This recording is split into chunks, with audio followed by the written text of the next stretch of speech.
الرحمن الرحیم قال رسول اللہ صلی اللہ علیہ وسلم المؤمن مرآۃ المؤمن۔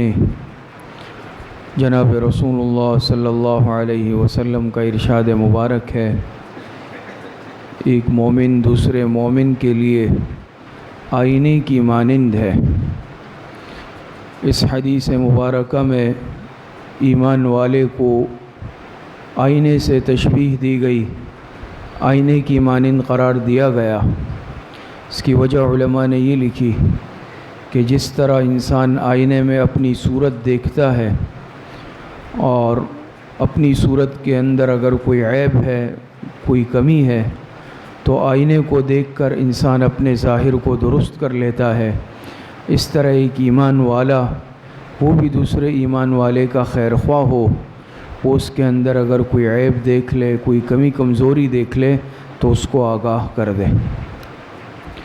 اسی طرح ایک وجہ علماء نے یہ بھی لکھی ہے کہ اس کا مطلب یہ ہے کہ ایمان والے کو اتنا نیک ہونا چاہیے کہ جب دوسرا مسلمان اس کو دیکھ لے تو وہ اس کو دیکھ کر اپنے آپ کو بھی نیک بنا لے۔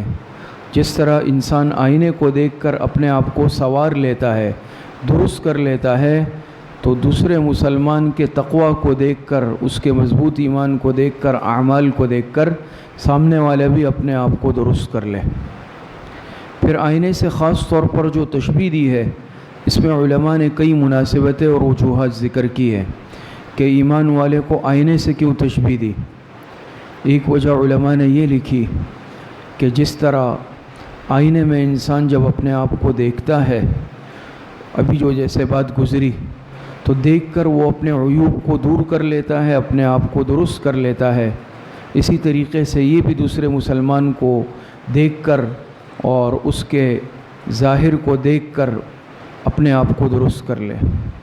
جس طرح آئینہ عیب بتاتا ہے لیکن جتنا ہو اتنا ہی بتاتا ہے، نہ بڑا چڑھا کر پیش کرتا ہے، نہ اس میں کمی کرتا ہے، اس طرح ایک ایمان والا دوسرے ایمان والے میں جب عیب دیکھے تو جس قدر عیب ہو اسی قدر عیب سے مطلع کرے، نہ اپنی طرف سے اس میں بڑا چڑھا کر پیش کرے اور نہ اس میں کچھ چھپائے۔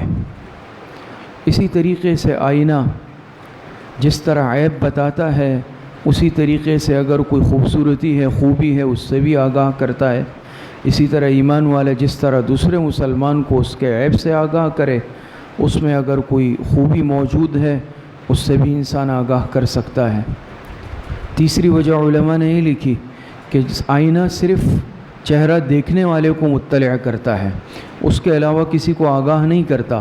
اسی طریقے سے یہ جب دوسرے مسلمان کے اندر عیب دیکھے تو مناسب انداز میں خاموشی سے صرف اس کو مطلع کر دے جس کے اندر عیب موجود ہے، اس کے علاوہ غیر متعلقہ کسی کو نہ بتائے، نہ ہر ایک کے سامنے ڈھنڈورا پیٹے کہ فلاں کے اندر یہ عیب ہے۔ تو جس طرح آئینہ صرف اپنا چہرہ دیکھنے والے کو مطلع کرتا ہے، یہ بھی صرف اس کو مطلع کرے۔ اسی طرح ایک وجہ علماء نے یہ بھی لکھی ہے کہ جب انسان آئینہ دیکھتا ہے، آئینہ ہر مرتبہ اس کو مطلع کرتا ہے۔ یہ تو نہیں ہے کہ ایک دو دفعہ بتایا اس کے بعد آئینے نے انکار کیا۔ اسی طرح ایک ایمان والا کبھی مایوس نہیں ہوتا کسی کے اصلاح سے کہ بھئی میں اس کو عیب سے مطلع کر رہا ہوں، اس کے اصلاح کی کوشش کر رہا ہوں، یہ بات مان نہیں رہا تو چلو بھئی اب مایوس ہو جائے، ختم، ایسا نہیں۔